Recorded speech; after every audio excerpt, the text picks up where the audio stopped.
And a sip that could be a toast to you, because the toast was the last message that we experienced here on Glue. That was Wednesday's message, a toast. So I hope you had a chance to check that out. If not, go back and check it out. All right. Well, welcome to Glue Wednesday, Glue Friday. And I'm just getting on early to let Facebook build the audience if you're watching the video. But the reason I slipped on the name is because this Glue Friday was born from Glue Wednesday, which was something I created 3 years ago to talk about, to celebrate the fact that Wednesday was not the cliched hump day, but that Wednesday is actually the middle of a traditional 7-day week that keeps the week beginning and the week end together. So Wednesday is the glue of the week. So that's why I call it Glue Wednesday. And as you can see, it puts us right in one of my favorite positions, a prayerful mode. And so my glue is GLUE. God's love undoes everything. I haven't written that down in quite a while. So let me go and put that on there so that can be sitting there when people come in. Glue. Okay. God's love undoes everything. Beautiful, beautiful, beautiful, beautiful. And that's something we just have to remember, is that God's love undoes everything. So good to see you here. Who's here? We got Brundy. Yeah. I can't be watching you every day. Too much fired up emotion for a brother. that's my brother. Okay, well, I tell you what. Hey, I'm only on Monday, Wednesday, and Friday. So if you're watching me every day, that means you're catching up on them all. So I appreciate you. We've got less than 3 minutes for today's message, but that is quite a compliment from one of my definitely spiritual brothers, Mike Brundy in Dallas, who has really helped me get through a lot of stuff, work through a lot of things. I appreciate you, man. I appreciate you. And then my girl, Valerie, because I think she's still in Brooklyn, definitely in New York, but we're from New York together. And we served, oh man, such a great years at the Wall Street Journal, when we were working together, and we become great friends. Was one of my hustle partners from dancing. So and just having a ball at all the lunch times, because back in New York, lunchtime was party time in New York. So that's what we did. So thank you. Good to have you there. And I'm gonna just throw Michael's LOL up there anyway, because we want people to come on and laugh. But I want to keep that. Let me keep that glue up there, for everybody to see the definition of what Glue Wednesday is all about. But Glue Friday. So I was explaining to our people who this is their first time on, is that so I was doing Glue Wednesday for 3 years, and then when the pandemic hit, and now that it has stayed, I said, well, let me up my glue to include Monday and Wednesday. So that's why Michael's even saying every day, yeah, but Glue Monday, Wednesday, and Friday. And the beauty of it is we get to do different. I try to, mix up the themes. One of the jokes I've had in my speaking business, we've got less than 2 minutes for today's message. One of the jokes I've always used in my speaking business, and when someone says, oh man, you're our speaker today, I'm looking forward to hearing what you have to say. And I always laugh. I say, yeah, me too. Me too, because I'm looking forward to hearing what I have to say. I know what I came to talk about as a speaker, but I don't know what I'm going to say. And that's what you have to recognize. When you're a messenger, you're delivering a message. You know what you've come to deliver. You don't know what you're going to say. And Val is in Durham, North Carolina. And I did know that. Yeah, we're close enough. She's in Durham, North Carolina. We got less than a minute for today's message. So, as that's a key in communicating it, because the number one communication skill is what? It's listening. But so often people listen by judging, thinking of what the answer is going to be. So they know what they're going to say regardless of what you say. You're not helping anybody when you do that. Don't know what you're going to say. If someone comes to you for advice, listen to what they have to say and then make your judgment or your comment. And it's a hard thing to do. I'm not saying easy, but now you know the formula. Even think about Moses, right? Moses said, you know what, but I can't talk. God said, just go there. I'll tell you what to say. And he said, but I can't talk. I said, okay, you know what, I'll tell you what to say, and you let Aaron tell everybody. So that's really where we are in our lives. And it's 1 o'clock. So let's talk about where we are in our lives, because it's glue. Oops. Wait, I didn't even have to tell you this, but I never took the Wednesday off, and I was about to have Glue Friday. Glue Wednesday on a Glue Friday, but bam, we got Glue Friday. So welcome to Glue Friday. And my question today is, what's my cue? What's my cue? And what we know that a cue is, is okay, you're on. That's your cue. It's time for you to do this. So what's my cue? Well, one of the things that I always tell people to do, and that I'm especially doing in my business, is introducing you to my creative use of controlling your vocabulary rather than allowing your vocabulary to control you. So now think about it. If you were to close your eyes and I said, what's your cue? If you'd hear the letter, you'd hear the word cue. What is it? My time to do what? Okay. But I'm saying to you, what is your cue? I'm actually going to give you 4 cues, 4 words that begin with the letter Q, and ask you, what's your cue? Which cue are you going to be using? I want to throw one more shout out in here because I love one of my sisters that just came on, Martha, from Chicago, but now in Gilbert, Arizona. Yeah, good morning to you, but good afternoon for us. All right, Martha, welcome aboard. Okay, but here's what I'm going to do. I'm going to give you 4 cues. So what's your cue? The first two are actually one is your cue quarantine or quality? See, and I liken this to how I try to tell people, don't get caught up in what everybody else says. See, that's a cue, by the way. Think about it. Your cue is someone else saying, okay, you're up. That's your cue. So sometimes we're listening to someone else. Right now, forget sometimes. Right now, what some of us are doing is listening to someone else tell us how we feel about the current situation. They're telling you that your family has a problem. Oh, you're stuck with your family, and I say you're safe with your family. It's twisting it. What's going on in your life? Don't inherit somebody else's pain. That's why you have to be careful about how much news you watch and what you listen to when you watch the news. I'm not saying that you don't have to be informed, but like my pastor Stephen Furtick said, he said, I don't watch the news, I keep up with the news. And so that becomes the difference for me. I'm aware, I keep up with the news, but I don't necessarily watch it. And you don't have to religiously, bam, it's time for the news. The news stays the same. Throughout the day, they have minor changes. From the morning news when there was a fire till in the evening, they find out, they have a better idea of who started the fire. So again, not saying don't watch the news, but if you watch it, try to watch some comedy. Try not to let news be the last thing you ingest before you go to sleep, because when you sleep, you're in a meditative state. And the last thing that went in is what works on your brain during the night. So therefore, there's the bad dreams that you may have.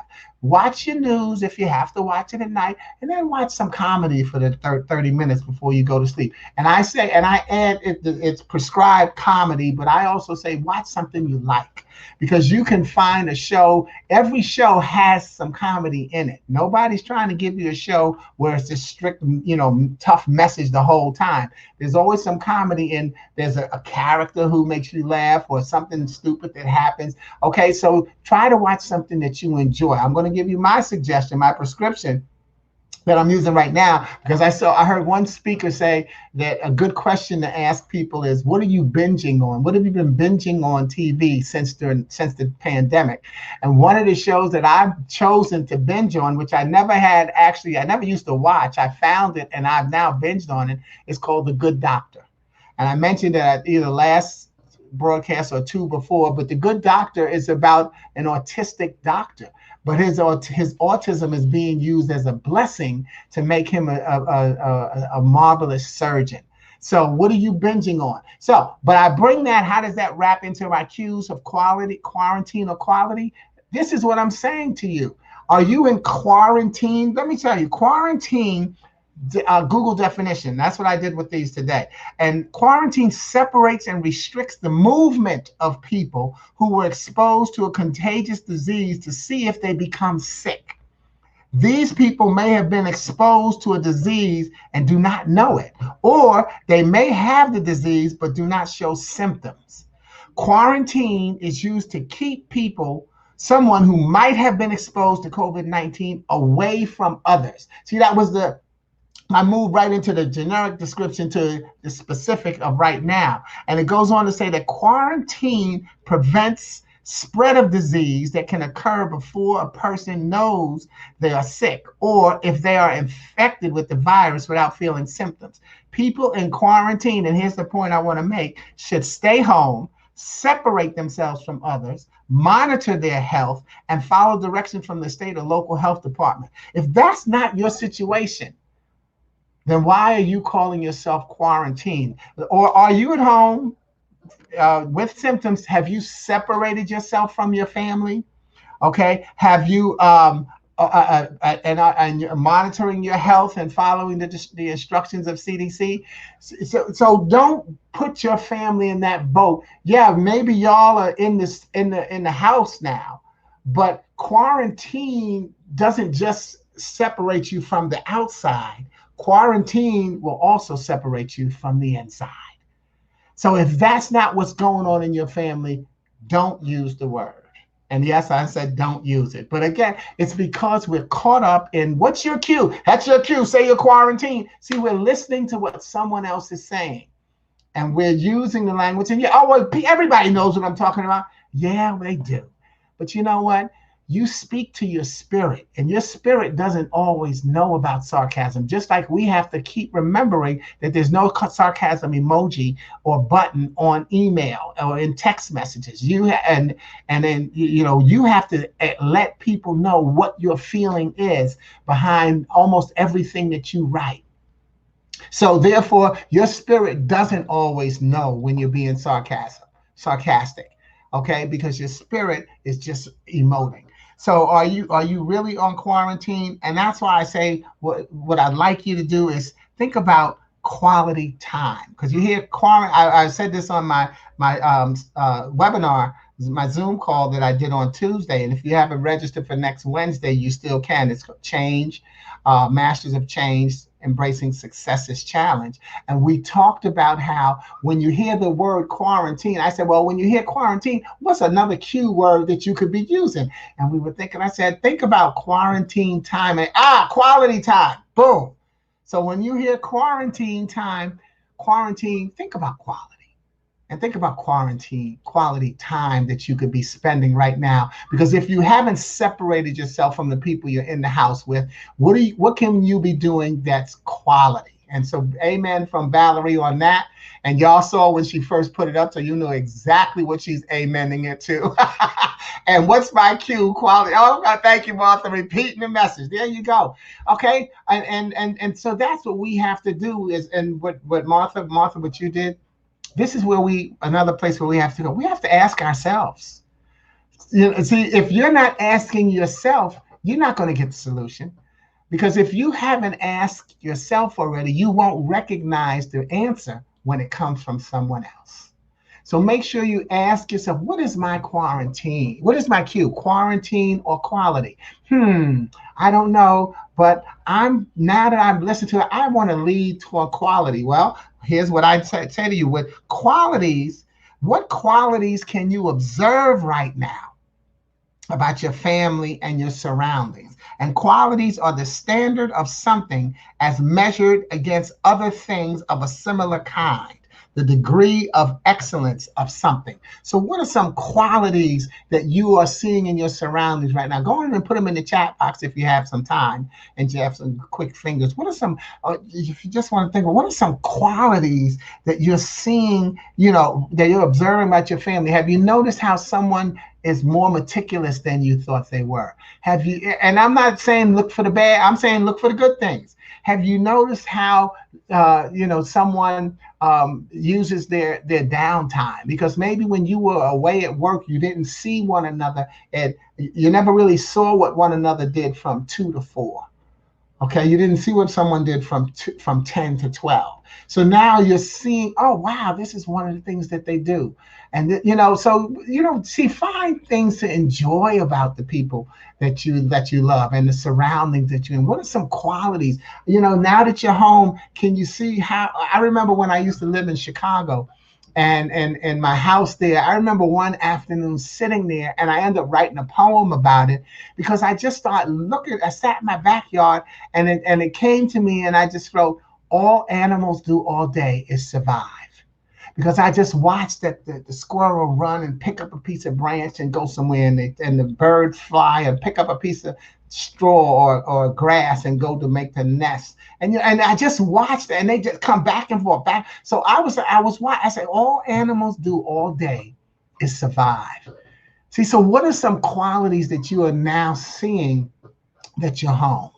Not quarantine, but you're home. What are some quality things that you're seeing?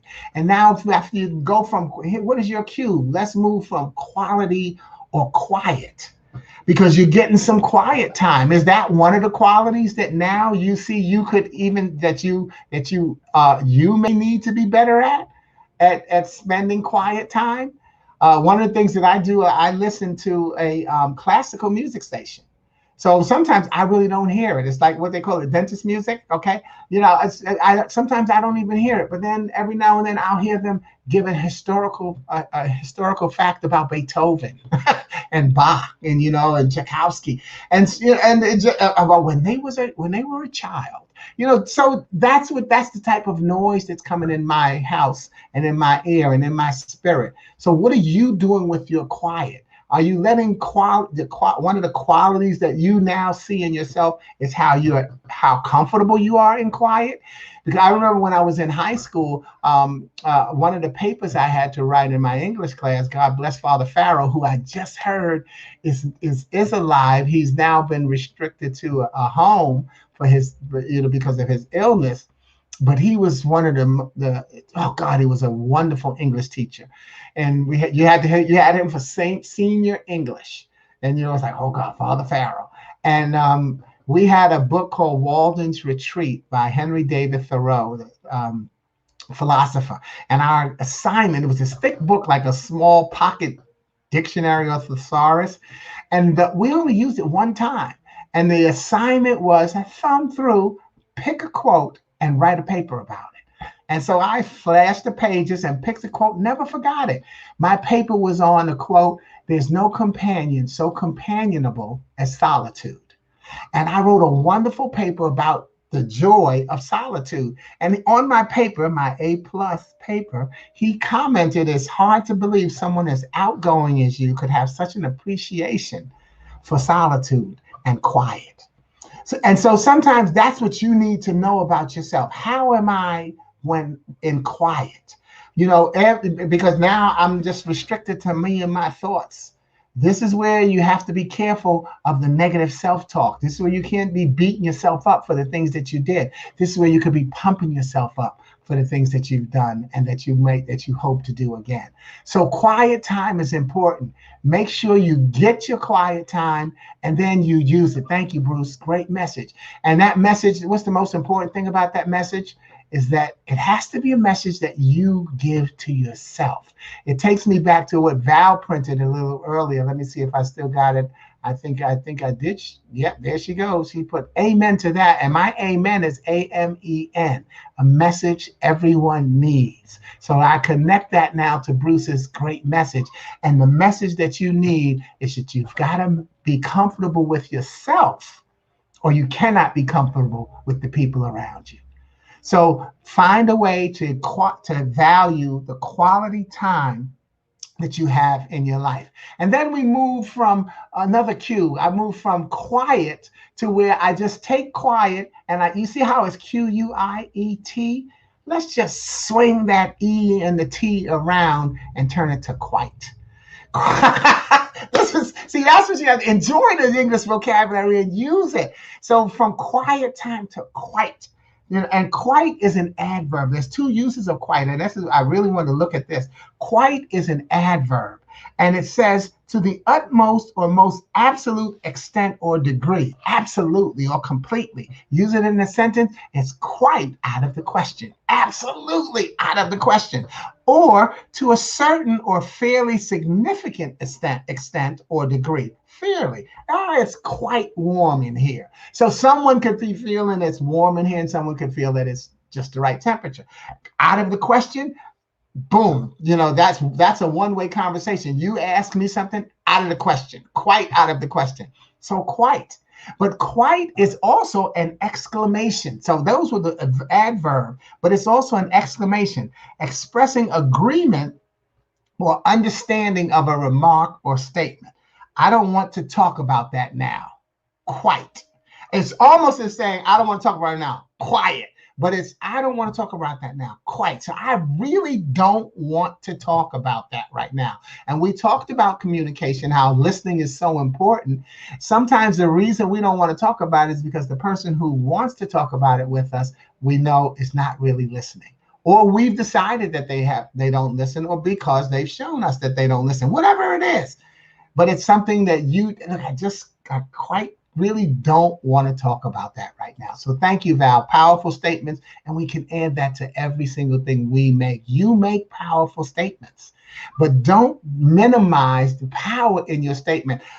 Mike Grundy, who came on first, and I mentioned how, my brother that I love, he's a speaker also. And one of the things that we both learned when we first started in our speaking businesses, in our speaking world, we met through Toastmasters, is a term called the power of the platform. The power of the platform. As speakers, it is a gift and a blessing to be able to stand on stage and deliver a message. That's power when people are going to listen to you. And so I want you, whenever you stand on stage or before a class at a career day, and I please, once we get back into live engagements, go to do a career day. Kids need to see, kids may need to hear what you did during the pandemic. Kids need to see you. So, but that's power. It's the power of the platform. When you can get up there and have something to say, it makes a difference. And here, one of my good friends from Wall Street Journal also. I don't know, Val, I don't know if you knew Roxanne. She was in Dallas in the printing plant. She wasn't classified also, but I got a chance to meet her.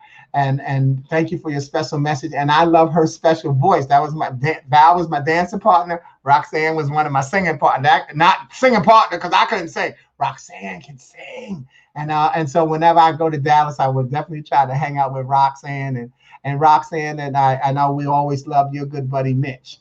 So anyway, see, y'all give me flashbacks, and that's the beauty of it all. I hope you see there also where there's power in your statement being our relationship. So therefore, you have that power in a lot of different relationships. So quite. Now, what if we turn quite around from quiet, and I want to go to one more cue, and I'm going to spend a little bit more time on this cue. What could I do with quite? What could I do with quite? Well, you might have guessed it already. What could I take? Let's see what you could put in the feed. What could I take away from quite to give me my next cue? Because you saw me turn quiet around to get quite. But you saw me go from quality. We heard quarantine to quality, and we heard quality to quiet, and we go quiet to quite. What could I turn quite around? What could I do with that to get? Val doesn't know Roxanne. That's okay. But what could I do with quite? How about this? I can take the E off of quite and turn it into quit. Because right now, that's something that we need to recognize, that is a big possibility, going from quarantine to being willing to quit right now. And that's something that we cannot do. And so we have to see that I have made quit a positive affirmation, QUIT, quenching my understanding that it's time.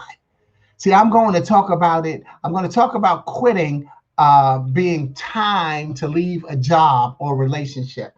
And you'll see how that can equate to what we're doing right now. Because when we think of quitting, usually, we're leaving a job. I quit this job, or I quit this relationship. So I'm going to give it in that context because it's one that most of us are familiar with. And then we'll bring it home into the pandemic and the other cues. Okay, so quit. Quenching my understanding that it was time. Leaving does not make you a quitter. Let's get that right on the table. You left the job, you left the relationship. Leaving does not make you a quitter.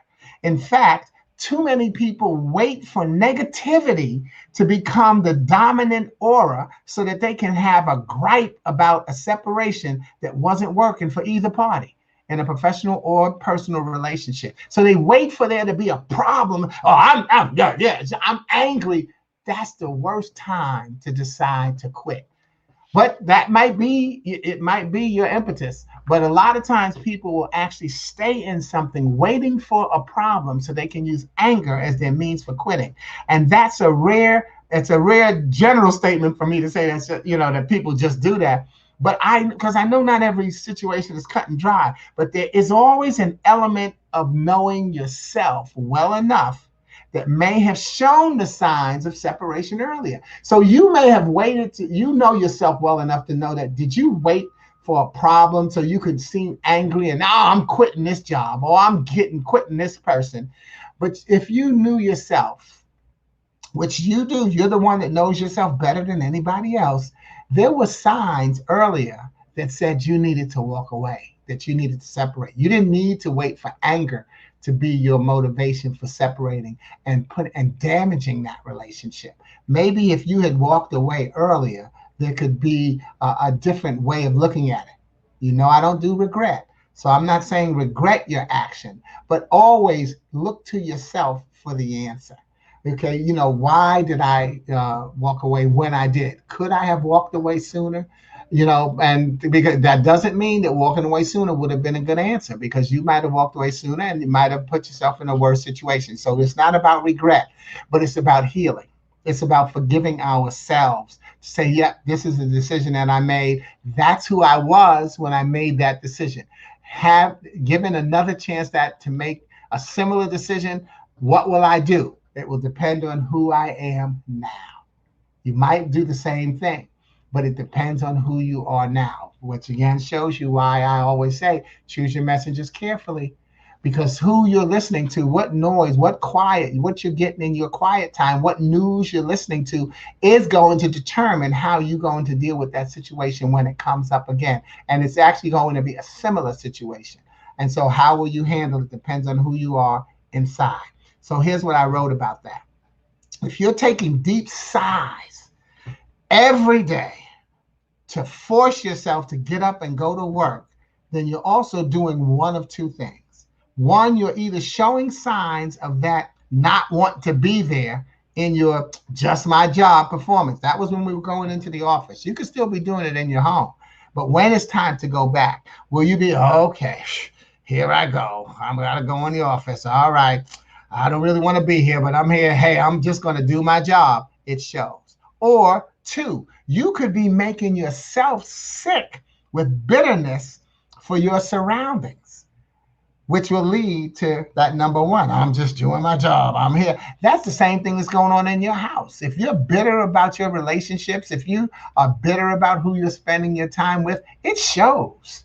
And so you're going to actually make yourself sick through that bitterness, because you could be bringing an ulcer on for yourself. You could be moving yourself into depression. You could be moving yourself into suicidal thoughts, because you may decide that the way out is to take yourself out. And you're working yourself up for the self-fulfilling prophecy of needing to find another job. I'm still talking about that job, while waiting for them to force your move so you can be in position to badmouth their inconsideration, their impersonal energy-sucking tactics, where they just wanted to make more money off of you. Now, as an entrepreneur, I actually now have a better understanding of that company scenario, of them being inconsiderate, or them wanting to make money off of me, or them being impersonal. As an entrepreneur, I actually have a better understanding of that, because I have learned the cost of a sheet of paper or a paper clip. Remember when you're at a job, you take some paper home for your copier, you take a box of paper clips. What's the big deal? Why should I get fired or written up for that? Well, now that I've been an entrepreneur and it's a quarter of a century of my life, I understand the cost of a sheet of paper now. And I understand the cost of a paper clip. So I understand that when I took a box of paper clips or a dozen boxes of paper clips, how that was an expense to my department. You know, maybe not the biggest expense in the world, but if every single person in the department was taking a box or 12 boxes, then that expense was going up every time for the department. And as that expense went up, when they wrote their new budget, they had to ask for money and more money. And now the company had to charge more money so that they can afford to get those things. It's a cycle. And becoming an entrepreneur, I was able to understand that for companies to be able to pay employees, they have to stay in business. How about that? So impersonal. But if they want to stay in business, they have to pay employees. But let me not spend time justifying a bad work environment, because it's also their responsibility to make sure that you're happy and that you're not doing those negative things. But it's also a reflection of the people that you work with. How your attitude at the job is a reflection of the people who you work with, which is usually the real issue of discontent. And it's still your decision whether you'll stay or leave. My press is always that you spend as little time as possible complaining about a situation that you can control. So if you're in a situation where you're working with people that you don't like the vibe, the atmosphere, that's something that you can control. So you can quench your understanding at this time, and you can say, you know what, it's time for me to go, because this environment is not good for me. It's not much different in personal relationships. In fact, you have a better chance of getting out early and not sacrificing your budget. See, if you're leaving a job, yeah, you may be missing your weekly or bi-weekly paycheck. So it's going to affect your budget until you get your new job. But leaving a personal relationship shouldn't affect your budget unless you were being taken care of. So maybe that person was, had all your money, or maybe if you were spending all the money, well, now that's going to be a help to your budget. Okay, but you can actually control that. You actually be saving your budget when you think about it, because if it was a case where somebody was taking care of you, now you'll end up doing a better job of controlling your budget, because you'll have to. Okay, you'll have to establish your budget now that that person is gone. And if you were the person who was spending all the money, now you'll be having a savings. And so, all jokes aside, that's a tough decision when you separate, you quit a personal relationship. And I can't equate it to really material things like paper and pens, but I can say it's more closely associated with your self-esteem. People do to you what you allow them to do. If you keep justifying their behavior, then they'll keep expanding it. Sure, they won't do that again. So, oh, no, I won't do that again. Excuse me, they'll do something different. So you've got to decide, in an abusive relationship, those of us who may not be in one want to give advice to someone who's in an abusive relationship. The person who's in the relationships, no, well, he or she said they'd never do that again. And what I've always said to that person is, I say, no, they may never do that again. What you just busted them about, they'll do something else. You got to make the decision. Do I need to get out of this relationship? And until they make that decision, until you make that decision, then you are just going to be in that relationship. So that's something that you can choose to do. That's the place that you can control. It's not a material thing. It's a spiritual thing. And it's such a blessing in giving someone another chance. That yet you've also got to have a limit as to what you'll accept. So it is a blessing to give another, okay, no, I'm going to give him or her another chance. That's a blessing. But you do have to have a stop number. There's got to be something that makes you say, nope, I've got to quench my understanding that it's time to move on. So I'm going to close my message by my comments on quitting by encourage you to, again, look at your track record, not your lack record. See, whatever we quit, look at what you did to overcome things so that you can make a better judgment on why you made that decision to move on. And then what was the value in it? What did you gain from it? You may have lost something, but what did you gain? What did you gain from making that decision? And that's why you have to give yourself credit. People at jobs and relationships, give yourself credit that you've overcome that loss of that job or that person no longer in your life. Look at your track record and give yourself credit, even if it was tough. Where, oh man, I should have married that person. I should have stayed with them. I'm brokenhearted. They am having a hard time moving on. But the truth is, you don't know. If when you made that decision to get out, or maybe they left you. Uh, they left you with some opening. They left you with a life that you can reclaim, and you just have to start living it a different way. So here are a couple of examples of stories about quitting, quiet, quality, and quarantine that I thought would be good ones to leave you with. Once upon a time, there was a child ready to be born. So one day he asked God, they tell me you are sending me to Earth tomorrow, but how am I going to live there being so small and helpless?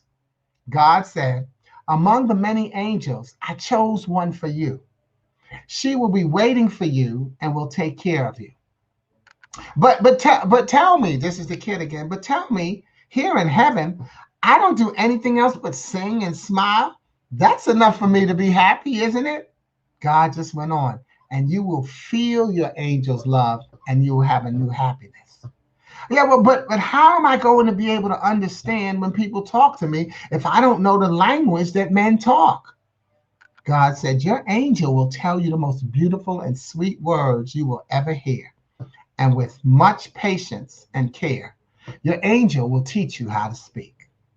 But what am I going to do when I want to talk to you? God said, your angel will place your hands together and will teach you how to pray. Yeah, well, I've heard that on earth, I heard that on earth there are bad men. Who will protect me? God said, your angel will defend you, even if it means risking its life. Yeah, but I will always be sad because I will not see you anymore. God said, your angel will always talk to you about me and will teach you the way for you to come back to me, even though I will always be next to you. And at that moment, there was much peace in heaven, but voices from earth could already be heard. And the child, in a hurry, asked softly, oh God, if I'm about to leave now, please tell me my angel's name. And God said, your angel's name is of no importance. You will simply call her Mommy. Think about who won't quit on you. Think about who's quite there for you in those quiet times and has spent quality time in your life and quarantined you from the ignorance to try to save you. This saying, I call it MOM, M-O-M, making our memories. And M-O-M, missing our mothers, for those of us who are no longer, our mothers have passed away.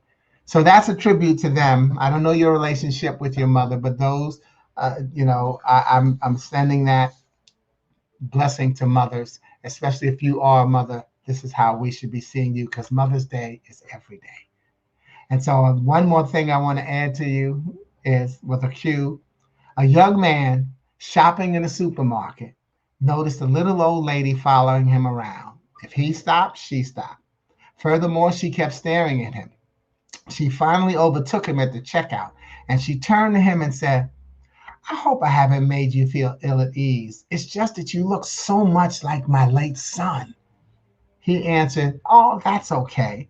She said, I look, I know it's silly, but if you call out goodbye, Mom, as I leave the store, it would make me feel so happy. She then went through the checkout. And as she was on her way out of the store, the man called out, goodbye, Mom. The little old lady waved and smiled back at him. Pleased that he had brought a little sunshine into someone's day, he went to pay for his groceries. The clerk said, that'll be $121.85. The guy said, whoa, how come so much? I only bought 5 items. The clerk replied, yeah, but your mother said that you'd be paying for her things too.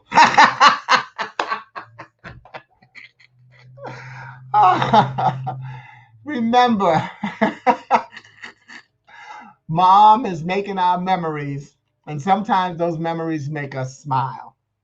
say our mothers have been quite the comedians in our lives. They've been there for us in those quiet times, giving us the message that we are quality and that we don't have to worry about the quarantine that we're in, because we're quarantined and we're separated. We're still close to them. They'll be closest to us even now that they're gone. So do I have a mixed message? No.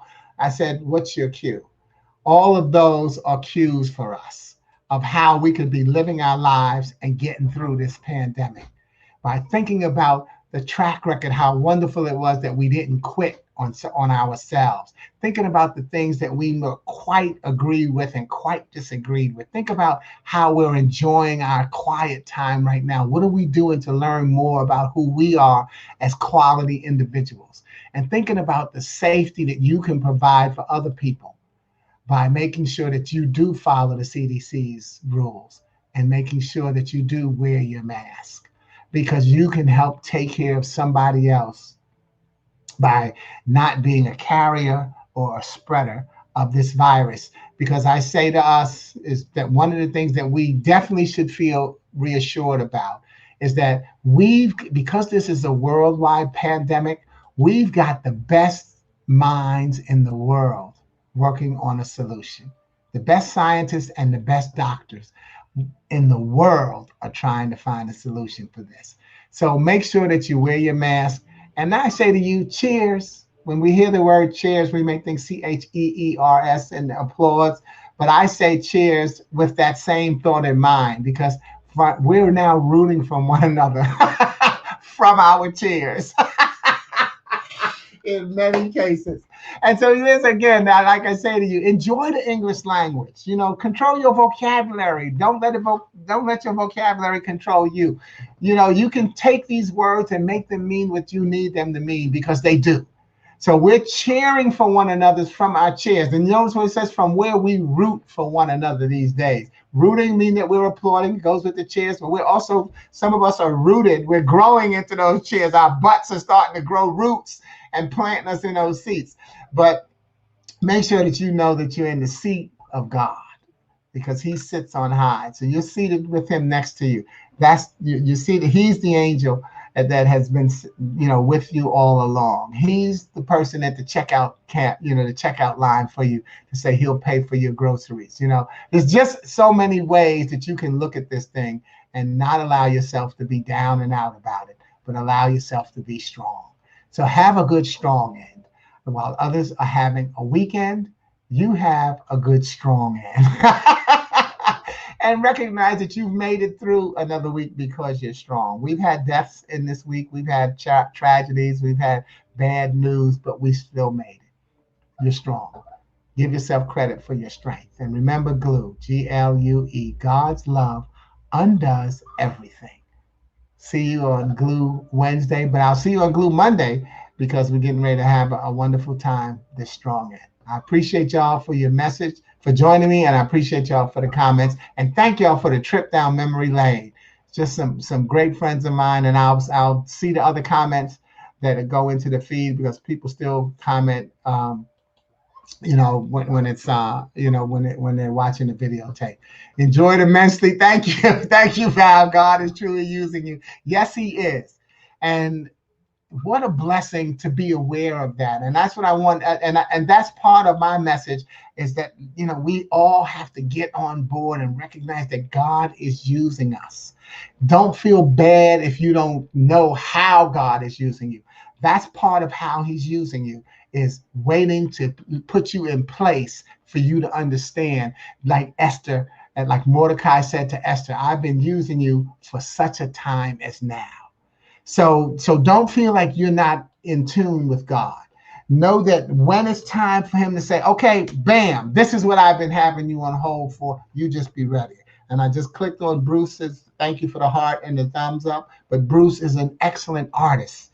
Met him in corporate America, but he's an excellent artist. So he's known how God has been using his hand to paint. and to draw and to, and he's a creative mind. So all of these things. Val was one of my when dance, we had to be creative with how we dance. And when we were in classified advertising together, how we had to help people see their ads differently. See, that's what I'm saying. We've got all these things going. Roxanne was the same with me in terms of being in advertising and being creative. We've got it, y'all. God is using you. Thank you for acknowledging how he's using me. I see you next week. Ciao.